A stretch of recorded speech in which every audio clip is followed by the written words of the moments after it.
Welcome. This is Jane Gardner, and welcome to Solopreneur Success Strategies. Today is World Domination Wednesday, and we'll be talking about your customer because, of course, your customer is your world.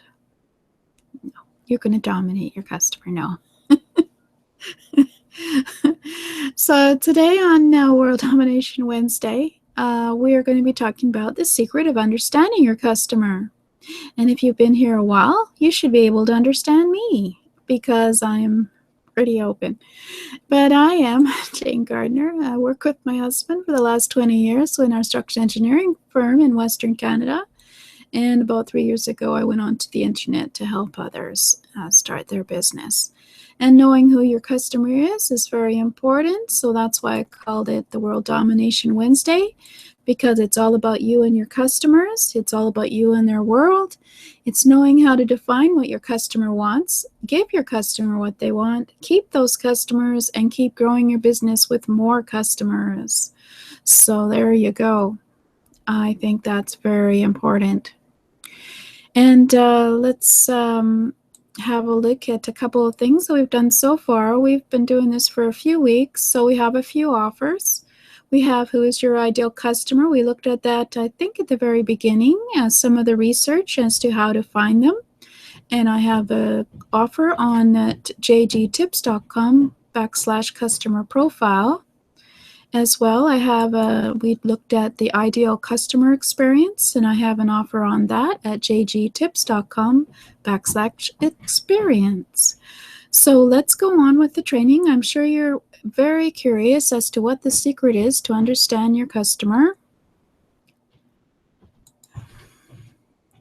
But first, of course, you have to understand the concept that everyone is not your customer, as Seth Godin says. And we started out beginning with that idea and then had a look at how you could define who your customer is.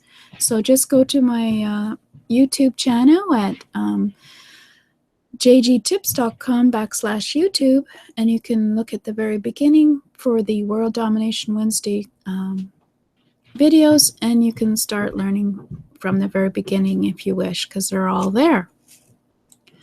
That was about 8 weeks ago, I think, so you've got plenty to listen to. So your customers are those who want your solution to their problems, or they want your solution to fulfill their desire. We had a look at researching how to figure out your ideal customer. And first, of course, you have to decide what your business fulfills in terms of your customer, their need or their desire or their problem. You need to define it and research to find out who are your customers, define them as a group so that you can craft your message to that group, and then use tracking tools to measure success. So we had a brief look at that in our previous episodes. There are 3.4 billion people now using the internet, and if you can message them, you can find your customers. If you message them the way that they want to hear it, you can find your customers. And so who is your customer? So far we know who our ideal ideal customers. You know what they want that you can give them. You know where to find your ideal customers. We did that research. When we looked at the buying behavior and how they like to buy. And then we looked at how to provide an ideal customer experience for them in your business. And of course, you can catch up on those episodes at jgtips.com/YouTube and subscribe. So now we're ready to convert our prospects into customers. So we've already done our research. We know their demographics. We know their psychographics. We know what media they like to listen to and read. And we also know what their purchasing behavior is because we've done all this research. So my question to you is, if you have a young mother, if you have a mature lady, and you have someone who's working in the office, are they all your customer? Well, yes, they can be. It depends what your business is. If they all want to be earning revenue in a business, then yes, they may be all your customers if you provide that service. They may be all your customers if you have something that they all need. It just depends on your product or service, of course. But there's also a secret to understanding whether a prospect can be your customer. So let's try this scenario. You have a business, and we'll make it a retail because it's much easier and simpler. And you have people coming in to buy TVs. You have a lady who comes in, and she has a little child with her, and the child is busy distracting her attention, and she just says, I want a TV. What do you got? Ours broke. Give me the one that's $500. Well, that's a different customer than another lady who comes in, who's bringing her consumer reports with her and knows exactly the model and exactly the price that she wants to buy for the TV that she wants to buy.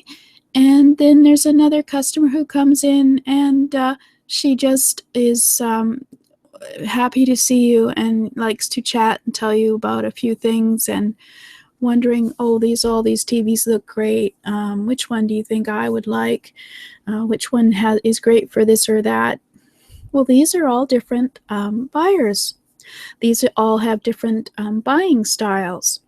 And if you know how to listen, and if you know some of my secrets, you can figure out how to cater to all those three people and make them all happy in terms of buying a TV.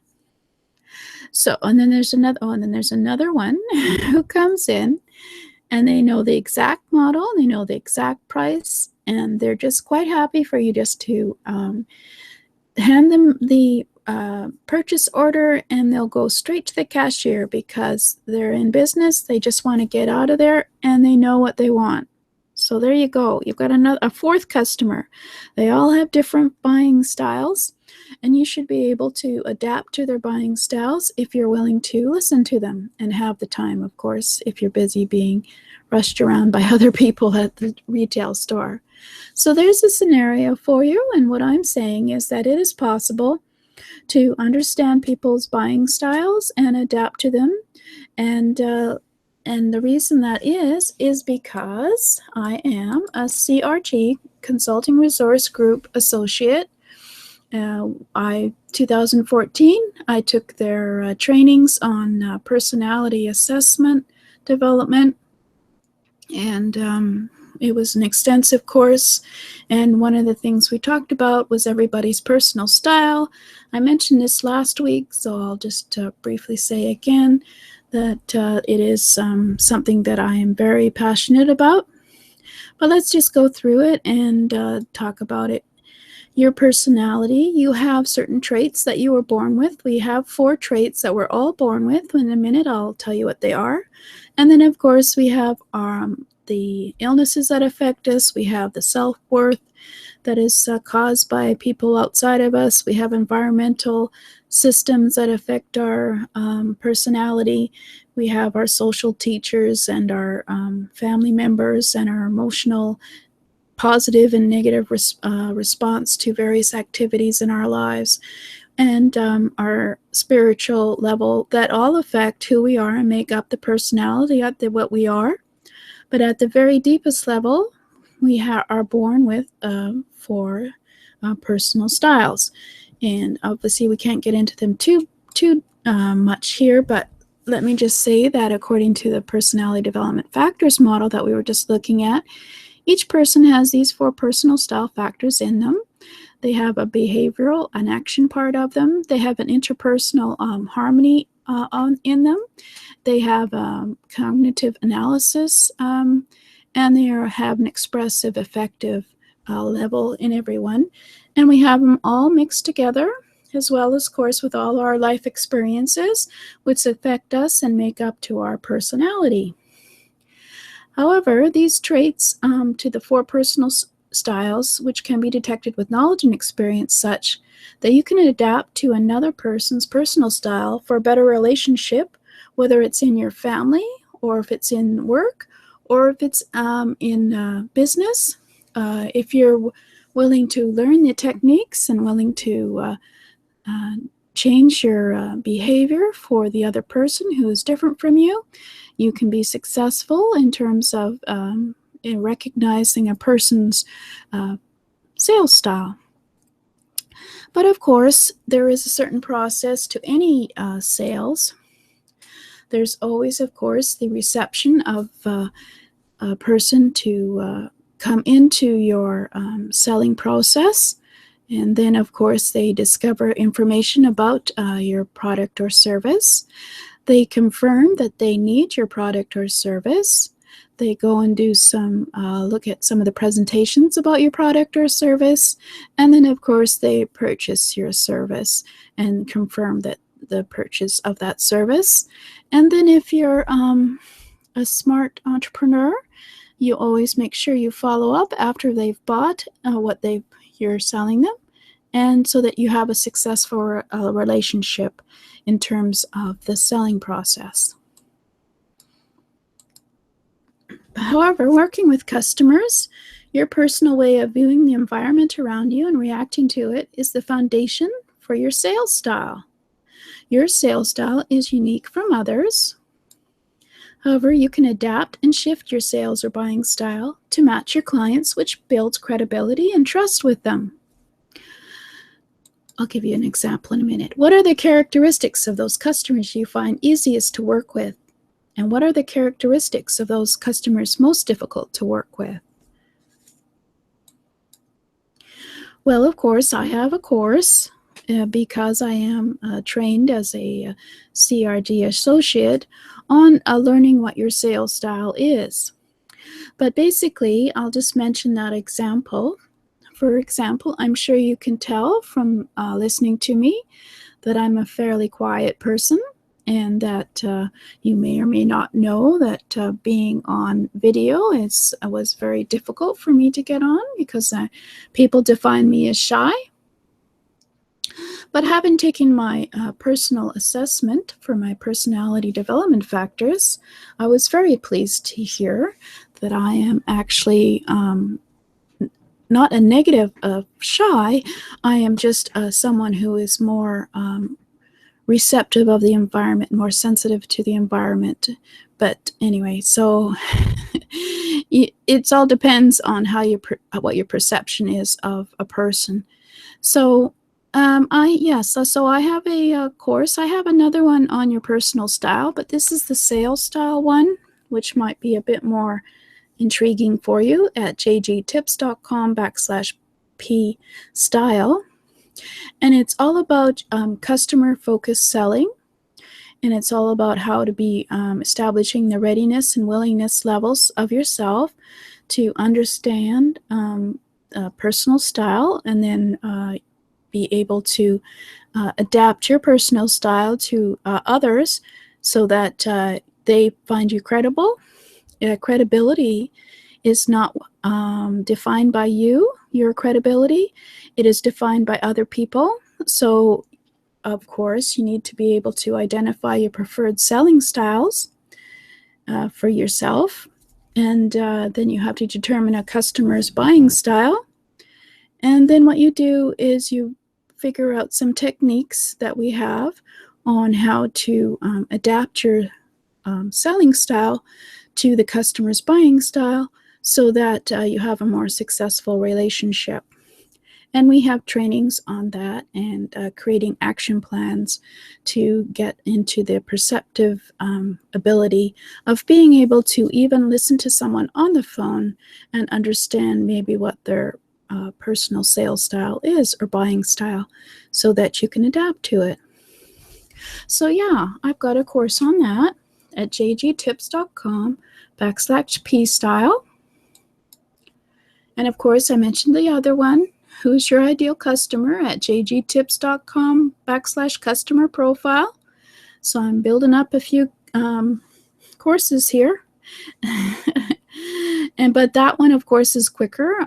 It's all about 6 days of training with worksheets and research for you to develop your ideal customer profile. So I give you all the knowledge that you need and some of the worksheets to work on so that you can work in the next month with me by email. We can get back and forth if you find you're stuck on how to use your research to craft your messages and tracking tools to measure your success of attracting your ideal customer. Because, of course, your ideal customer is the one who is going to be buying from you. So there you go.